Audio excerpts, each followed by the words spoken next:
Hello friends, good evening. स्वागत है आप सभी का मेरे यूट्यूब चैनल शिक्षा कलश पे।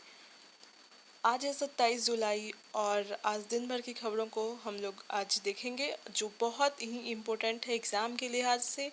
यूपीएससी, बीपीएससी और सभी एग्ज़ाम जो बैंक, एसएससी, पीओ जो भी एग्ज़ाम है सभी के लिए बहुत ज़्यादा इम्पोर्टेंट होने वाला है जो आज का क्लास है। तो आप सभी पूरा वीडियो ज़रूर देखें।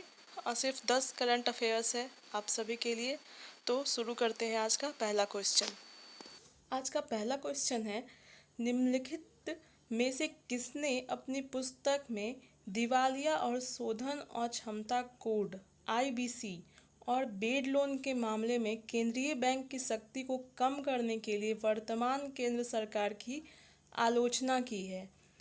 और पुस्तक का भी नाम है, ये कल भी मैंने अपने वीडियो में बताया था इस पुस्तक के बारे में, overdraft saving the Indian saver. इसी पुस्तक में उस लेखक ने भारत सरकार की जो केंद्र सरकार है उसकी आलोचना की है। केंद्रीय बैंक जो आरबीआई होता है उसकी शक्ति जो है कम करने की उन्हें लगा ऐसा कि केंद्रीय बैंक की शक्ति केंद्र सरकार द्वारा कम कर दी गई है। तो इस वही आलोचना उन्होंने की है केंद्र सरकार की अपने पुस्तक में।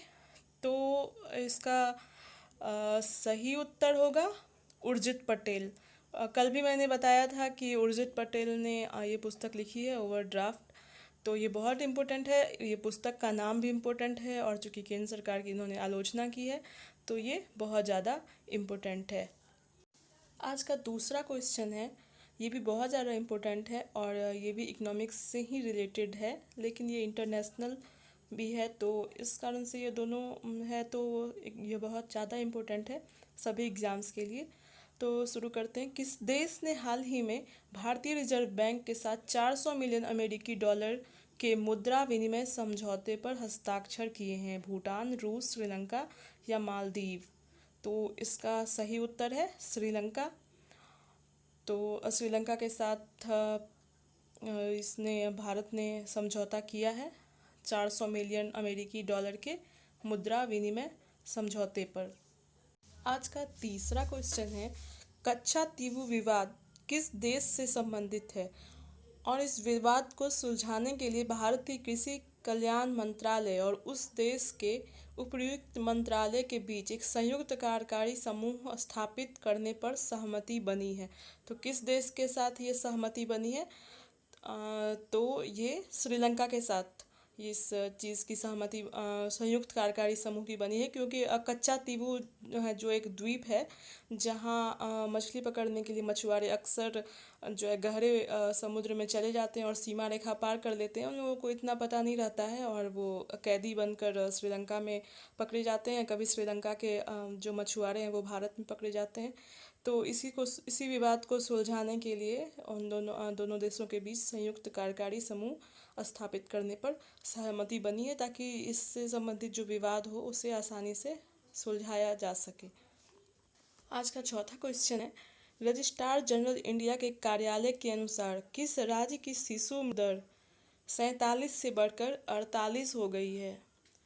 बिहार, झारखंड, उत्तर प्रदेश या मध्य प्रदेश? और इस राज्य की जो शिशु मृत्यु दर है वो भारत से भी बहुत ज़्यादा बढ़ गई है, पहले से भी बढ़ी हुई थी और भी ज़्यादा बढ़ गई है।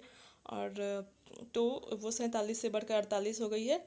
तो इसका सही उत्तर है मध्य प्रदेश। मध्य प्रदेश की शिशु मृत्यु दर काफ़ी बढ़ चुकी है। और भारत की जो शिशु मृत्यु दर है वो 32 है, जिसमें ग्रामीण इलाके का 36 और शहरी इलाके में 23 है। मतलब ग्रामीण इलाके में ज़्यादा शिशु मृत्यु दर है।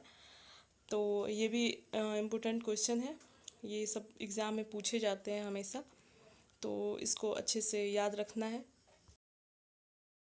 आज का अगला क्वेश्चन है, हाल ही में किस राज्य की सरकार ने सिंधुदुर्ग जिले में स्थित डोडामर्ग वन क्षेत्र के लगभग 29.53 वर्ग किलोमीटर क्षेत्र को तिलारी संरक्षण रिजर्व घोषित किया है?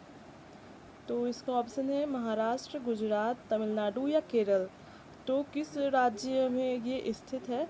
तो इसका सही उत्तर होगा महाराष्ट्र। महाराष्ट्र में ये सिंधुदुर्ग जिले में ये स्थित है, जिसे डोडामर्ग वन क्षेत्र के अंतर्गत ये आता है। और ये पश्चिमी घाट में स्थित है। तो इसका सही आंसर होगा महाराष्ट्र। आज का छठा क्वेश्चन है, कोरोना महामारी से ये रिलेटेड है। कोरोना महामारी के दौरान सोने की कीमतों में लगातार बढ़ोतरी जारी है। भारत में भी इसकी कीमत 50,000 रुपये प्रति 10 ग्राम के स्तर को पार कर चुकी है। भारत सोने का विश्व का दूसरा सबसे बड़ा उपभोक्ता है, तो पहला स्थान किसका है? तो इस क्वेश्चन में ही एक क्वेश्चन का आंसर है कि भारत विश्व में सोने का दूसरा सबसे बड़ा उपभोक्ता है। तो ये बहुत इम्पोर्टेंट है, ये याद रखना है सभी को। और अभी चूँकि चर्चा में है, चूँकि इसकी कीमतें लगातार बढ़ती जा रही है कोरोना महामारी के दौरान भी, तो इसका सबसे बड़ा उपभोक्ता सोने का चीन है। तो इसका सही आंसर होगा चीन। आज का अगला क्वेश्चन है, हाल ही में किस देश के पूर्व राष्ट्रपति बेंजामिन उम्पाका का निधन हो गया है? तो किस देश के पूर्व राष्ट्रपति का निधन हुआ है? ब्रिटेन राजधानी है, अमेरिका, तंजानिया या दक्षिणी सूडान? तो किस देश के राष्ट्रपति के पूर्व राष्ट्रपति का निधन हुआ है? तो इसका सही उत्तर है तंजानिया। और वर्तमान में तंजानिया के राष्ट्रपति हैं जॉन मैगुफुली।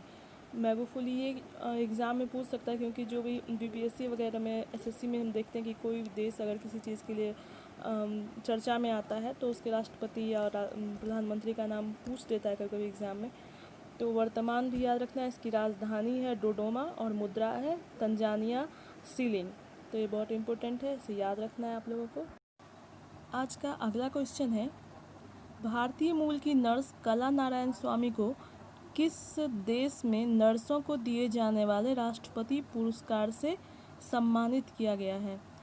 तो भारतीय मूल की नर्स है, इसलिए ये इम्पोर्टेंट है। और किस देश में दिया गया है नर्सों को दिए जाने वाला राष्ट्रपति पुरस्कार?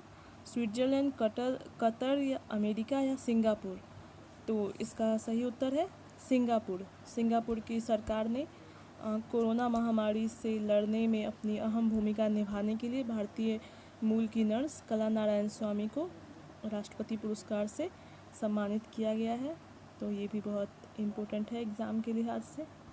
आज का अगला क्वेश्चन है, किस राज्य में बदहाल सड़कों के सुधार के लिए मैकडेमाइजेशन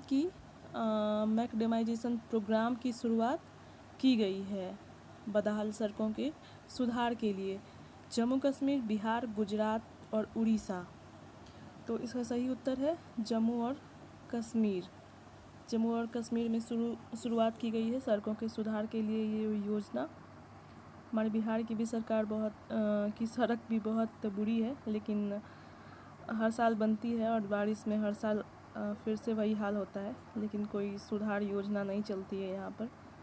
तो ये जम्मू कश्मीर में ये सड़कों के सुधार के लिए ये योजना की शुरुआत की गई है। ये भी इम्पोर्टेंट है एक तरह से आप लोगों के लिए, तो इसे याद रखिएगा। आज का 10वां और सबसे आखिरी महत्वपूर्ण क्वेश्चन है, ये बहुत ज़्यादा इम्पोर्टेंट है तो ये 2 साल पहले का, पर आज इसमें कुछ सुधार हुआ है, तो उसी को लेकर ये क्वेश्चन है, बहुत ज़्यादा इम्पोर्टेंट है। किस देश की टीम के अयोग्य सिद्ध हो जाने के बाद 2018 के जकार्ता में आयोजित होने वाले एशियाई खेलों में भारत को प्राप्त होने वाले रजत पदक को स्वर्ण पदक में बदल दिया गया है? और ये 4x400 मिक्स रिले की टीम थी, जो जिस देश की उससे पहले गोल्ड मेडल प्राप्त हुआ था, लेकिन उस टीम को 2 साल बाद अयोग्य घोषित कर दिया गया है। और भारत की टीम जिस टीम ने रजत पदक प्राप्त किया था, तो उससे अब स्वर्ण पदक में बदल दिया गया है। ये एक बहुत बड़ी खुशखबरी है भारत के जो खिलाड़ियों के लिए, कि उनके सिल्वर मेडल को गोल्ड मेडल में बदल दिया गया है। तो बहरीन टीम को जो है अयोग्य घोषित कर दिया गया है किसी कारण से। तो ये बहुत इम्पोर्टेंट है। और 2018 ये पूछ सकता है कि एशियाई खेलों का आयोजन कहाँ हुआ था, तो जकार्ता में हुआ था।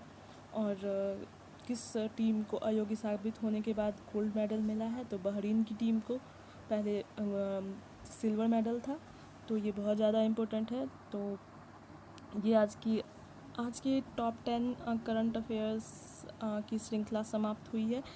तो ये 10 क्वेश्चन बहुत ज़्यादा इम्पोर्टेंट हैं, तो आप लोग इसे अच्छे से पढ़ेंगे। और अगर ये वीडियो पसंद आई हो तो इसे ज़रूर लाइक करें और कमेंट में बताएं कि कैसा लगा वीडियो। और अगर आपने इस चैनल को सब्सक्राइब नहीं किया तो प्लीज़ सब्सक्राइब कर लें। मुझे आप सभी के सहयोग की और सुझाव की आवश्यकता है।